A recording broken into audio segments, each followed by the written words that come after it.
భారతదేశం అంతా ఈరోజు మాట్లాడుకునే వ్యక్తి అయిన ఇండియన్ జేమ్స్ బాండ్గా ఈరోజు ప్రతి ఒక్కరు ప్రశంసలు అందుకుంటున్నారు. అసలు ఎవరి జేమ్స్ బాండ్, ఆయన ఏం చేశారు, భారత్కి ఆయన వ్యూహాలు ఏ రకంగా పనికొస్తున్నాయి, అందరిలోని జరుగుతున్న చర్చ. ఆయన పేరే అజిత్ కుమార్ ధోవల్. భారతదేశంలో అత్యంత ప్రముఖమైన గూఢచారి, బ్యూరోక్రాట్ మరియు జాతీయ భద్రతా సలహాదారు.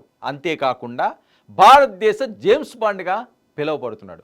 ఎందుకంటే అతని గూఢచర్యం మరియు జాతీయ భద్రతకు సంబంధించిన కార్యకలాపాలు అసాధారణమైనవి. ఇక ఆయన కెరీర్ విషయానికి వస్తే అజిత్ ధోవల్ 1968లో ఇండియన్ పోలీస్ సర్వీస్ ఐపీఎస్లో కేరళ క్యాడర్లో చేరారు. అతని గూఢచర్యం, భద్రతా కార్యకలాపాలు మరియు వ్యూహాత్మక నాయకత్వంలో అసాధారణమైన సామర్థ్యాలను ప్రదర్శించారు. ఇక ఆయన కెరీర్లో ఎన్నో దశలు ఉండగా కొన్ని ముఖ్యమైన దశలు కానీ చూస్తే గూస్ బంప్స్ రాక తప్పవు. ఇండియన్ పోలీస్ సర్వీస్ ఐపీఎస్ 1968లో కేరళ క్యాడర్లో ఐపీఎస్ అధికారిగా చేరారు. 1972లో కొన్ని నెలల పాటు కేరళలోని తలస్సేరిలో ఆయన పనిచేశారు. అక్కడ హింసాత్మక రాజకీయ అల్లర్లను అరికట్టడంలో ఆయన కీలక పాత్ర పోషించారు. ఇక ఇంటెలిజెన్స్ బ్యూరో ఐబీ, గూఢచర్యం మరియు అంతర్జాతీయ కార్యకలాపాలు, పాకిస్తాన్లో గూఢచర్యం అన్నది ఆయన కెరీర్ని తిప్పింది. భారత్ అంతా ఆయన వైపు చూసేలా చేసింది. మరి అక్కడ ఆయన ఏం చేశారు, పాకిస్తాన్లో అజిత్ కుమార్ ధోవల్ ఎలా వెళ్ళగలిగారు, చాలా ఇంట్రెస్టింగ్. ధోవల్ 1 సంవత్సరం పాటు పాకిస్తాన్లో గూఢచారిగా పనిచేశారు. అక్కడ అతను ముస్లిం గుర్తింపుతో జీవించడం అన్నది చాలా డేంజర్ అనే చెప్పక తప్పదు.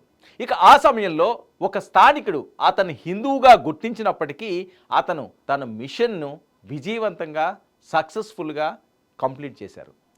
ఇస్లామాబాద్లో 6 సంవత్సరాల పాటు భారత హై కమిషన్లో అధికారిగా కూడా ఆయన పనిచేశారు. మిజో నేషనల్ ఫ్రంట్ ఎంఎన్ఎఫ్ మిజోరాంలో ఉగ్రవాద కార్యకలాపాలను అణచివేయడంలో 7 ఎంఎన్ఎఫ్ కమాండర్లో 6 ఒప్పించి శాంతి చర్చలకు దారితీశారు.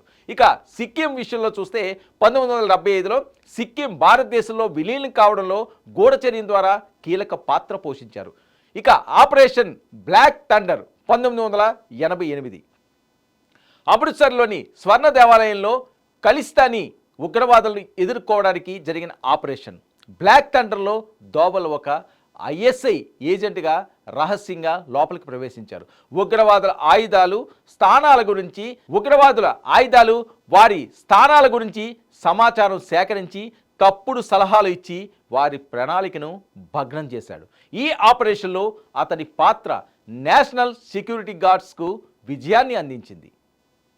ఇక హైజాకింగ్ సంక్షోభాలు 1971 నుంచి 1999 వరకు ఇండియన్ ఎయిర్లైన్స్ విమానాలు 15 హైజాకింగ్ ఘటనలను విజయవంతంగా పరిష్కరించడంలో ఆయన పాత్ర ఎంతో ఉంది. ఇక 1999లో IC-814 విమాన హైజాకింగ్ సంక్షోభంలో కాందహార్ 3 చర్చల సభ్యులలో ఒకరిగా పనిచేశారు. ఈ సంఘటనలో భారత ప్రభుత్వం 3 ఉగ్రవాదులను విడుదల చేసింది. అయితే ప్రణాళికలను సురక్షితంగా తిరిగి తీసుకొచ్చారు. ఇక జాతీయ భద్రతా సలహాదారు 2014 మే 30 నుండి అజిత్ ధోవల్ భారత ప్రధానమంత్రి నరేంద్ర మోదీకి జాతీయ భద్రతా సలహాదారుగా సేవలందిస్తున్నారు.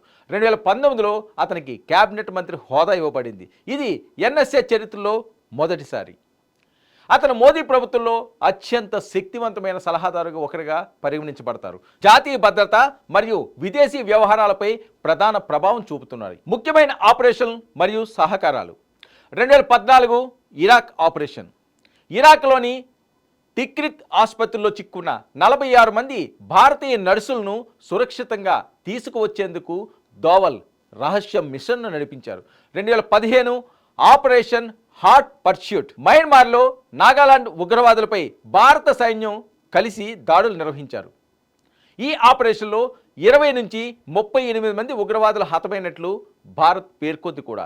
ఇక 2016 సర్జికల్ స్ట్రైక్స్. పాకిస్తాన్లోని ఉగ్రవాద శిబిరాలపై నిర్వహించిన సర్జికల్ స్ట్రైక్స్లో ధోవల్ యొక్క అఫెన్సివ్ డిఫెన్స్ స్ట్రాటజీ కీలక పాత్ర పోషించింది. 2019లో బాలాకోట్ ఎయిర్ స్ట్రైక్స్, పుల్వామా దాడి, 40 మంది సిఆర్పిఎఫ్ జవాన్లు మరణించిన ఘటన. దీని తర్వాత పాకిస్తాన్లోని ఉగ్రవాద శిబిరాలపై భారత వైమానిక దళం బాలాకోట్ ఎయిర్ స్ట్రైక్ నిర్వహించింది. ఈ ఆపరేషన్ గురించి ముందస్తు సమాచారం ఉన్న 7 వ్యక్తుల్లో ధోవల్ కూడా ఒకరు. ఈ దాడి తర్వాత భారత వైమానిక దళ పైలట్ అభినందన్ వర్ధమాన్ను పాకిస్తాన్ బంధించినప్పుడు Doval America secretary of state మరియు ఎన్ఎస్ఏతో చర్చలు జరిపి అభినందన్ విడుదలకు కూడా కృషి చేశారు. ఇక 2020 ఢిల్లీ అల్లర్లు. ఈశాన్య ఢిల్లీలో జరిగిన కమ్యూనల్ అల్లర్ల సమయంలో ధోవల్ స్థానిక ప్రజలతో మాట్లాడి శాంతిని పునరుద్ధరించేందుకు వీధుల్లో తిరిగారు కూడా. ఇక 2020 మయన్మార్ ఆపరేషన్. మయన్మార్ సైన్యం 22 మంది భారత ఈశాన్య రాష్ట్రాల్లో చురుగ్గా ఉన్న ఉగ్రవాద నాయకులను భారత ప్రభుత్వానికి అప్పచెప్పింది. ఈ చర్చలను ధోవల్ నడిపించారు. ఇక చైనాలో సరిహద్దు చర్చలు. లదాఖ్లోని ఎల్ఏసి వద్ద చైనా సైన్యం బిల్డప్ సమయంలో ధోవల్ చైనా స్పెషల్ రిప్రజెంటేటివ్ వాంగ్ యూతో చర్చలు జరిపి డిస్ఎంగేజ్మెంట్ ప్లాన్ను రూపొందించారు. ఇక 2024 భారత్ చైనా సరిహద్దు సమస్యలపై కూడా ప్రత్యేకమైన పాత్ర అజిత్ ధోవల్ది. ఇక వివేకానంద ఇంటర్నేషనల్ ఫౌండేషన్ 2009లో ధోవల్ ఈ రైట్ వింగ్ థింక్ ట్యాంక్ స్థాపించారు మరియు ఎన్ఎస్ఏగా నియమితులయ్యే వరకు దానికి డైరెక్టర్గా కూడా సేవలు అందించారు. ఇక వ్యూహాత్మక సహకారాలు, defensive offence strategy, double screen strategy, ఇక కాశ్మీర్ వ్యవహారాలు, అలాగే ప్రస్తుత పాత్ర 2025. అజిత్ ధోవల్ 2024లో నరేంద్ర మోదీ 3వ పర్యాయం ప్రభుత్వంలో కూడా ఎన్ఎస్ఏగా కొనసాగుతున్నారు. అతను భారత్ చైనా సరిహద్దు సమస్యలు, ఉక్రెయిన్ రష్యా సంఘర్షణలపై చర్చలు మరియు భారత్ అమెరికా టెక్నాలజీ సహకారం వంటి అంశాలపై చురుగ్గా పాల్గొంటున్నారు. 2025 పహల్గామ్ ఉగ్రవాది. ఇప్పుడు మనం చూస్తున్నాం పహల్గామ్ ఉగ్రవాది ఏ రకంగా జరిగింది. 26 మంది మరణించారు. మరి దీనిపై ధోవల్ ఏం చేశారు? ధోవల్ ఆపరేషన్ సింధూర్ కింద పాకిస్తాన్లో ఖచ్చితమైన మిసైల్ దాడులను పర్యవేక్షించారు మరియు అమెరికా ఇతర దేశాల ఎన్ఎస్ఎల్తో చర్చలు కూడా జరిపారు. 1 కాదు 2 కాదు. ఒక జేమ్స్ బాండ్ అనిపించుకోవాలి ఒక వ్యక్తి అంటే అది సామాన్యమైన అంశం కాదు. అది ఒక్క అజిత్ కుమార్ ధోవల్కే సాధ్యమైంది.